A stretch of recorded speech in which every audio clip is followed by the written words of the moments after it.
Welcome to the High Voltage Light Electric Vehicle channel. So this is a video about amount of claim power versus what is actually realistic to have a reliable vehicle that lasts a decent amount of time without needing repairs. These are my opinions, so as always feel free to disagree, and if you have real world examples please post them in the comments or on Discord. This video was triggered by an email I received this morning from Charge Cycle Works hailing the new EBMX XLB 60. According to the text, they're running this motor at 35 kilowatts on a Sur Ron. Now, I do know a little bit about the Sur Ron modding scene as I built my own from frame up, and I helped with the very first upgrade kits which date back to the days of electric race technologies. One day I'll finish my own build, but it's really not my priority at present. But this email kind of floored me because when you crunch the numbers, it just does not make any sense to me, in my opinion, to take this route for most Sur Ron owners. So this motor and the controller combination to apparently allow you to get 35 kilowatts out of a Sur Ron is $2,400. Bear in mind that the Sur Ron itself is a $3,500 e-bike that's designed to push about 5 kilowatts stock. It comes with mostly bicycle grade components. According to the email, their guy Brett is running this at 35 kilowatts, yet the battery they're saying is doing this has a peak of 28 kilowatts. Which is already really pushing the limits for any kind of cell in the space they have available. Most Sur Ron batteries will not be able to do close to this. Don't get me wrong, because the Sur Ron is an iconic, super cool bike. It's just that you can get all the thrill you'll ever need with like a BAC 4000 kit or a Torp kit for most people. $1,000, 8 to 10 kilowatts, boom. Now for people that want to have a bike that runs over 30 kilowatts, which is about 40 horsepower, there is a way more sensible way to do it. It's called buying a bike that's meant to do it in the first place.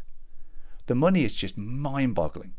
Let's break it down and cost it out to put all this kit on a Sur Ron and upgrade it to get close to the numbers that they're talking here. You have $2,500 for the motor and controller, $2,200 for the battery, $3,500 for the stock bike, $3,000 to upgrade the shocks front and rear with Fox 40s, which is pretty much the only stuff that has a shot at lasting, $1,000 to swap to a 420 primary and swap out the other now fragile parts like the jack shaft and suspension linkages, $1,000 for new wheels that can handle the jumps,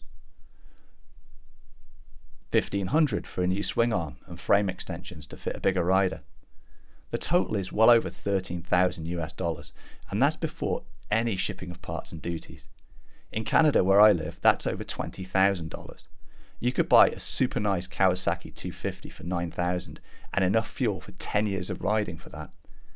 Even with all these upgrades, you then have a machine that's at the very limits of its life every time that it's ridden.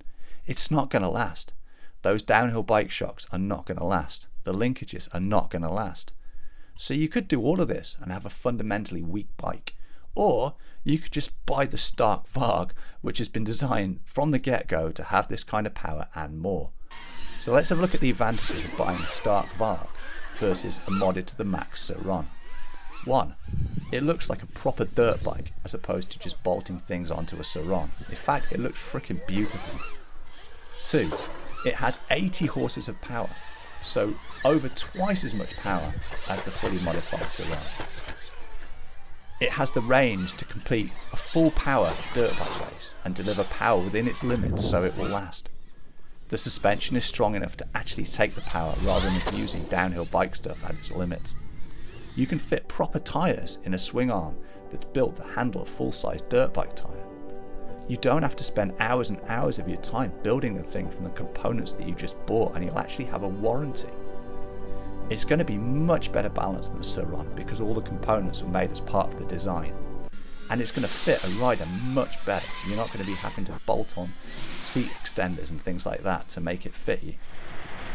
So to me, it's just insane with the Sur Ron, and I think it's taking advantage of people that don't understand. Like, if your goal is to have the most powerful Sur Ron in the entire universe, then sure, do it. But if your goal is to have a powerful electric dirt bike that rides great and lasts a long time, that you can realistically enter into races, I think you're better off getting a bike that's actually made for it. Anyway, that's all for this video. Thanks for watching, and a special thanks to all the channel members. See you in the next one. Cheers.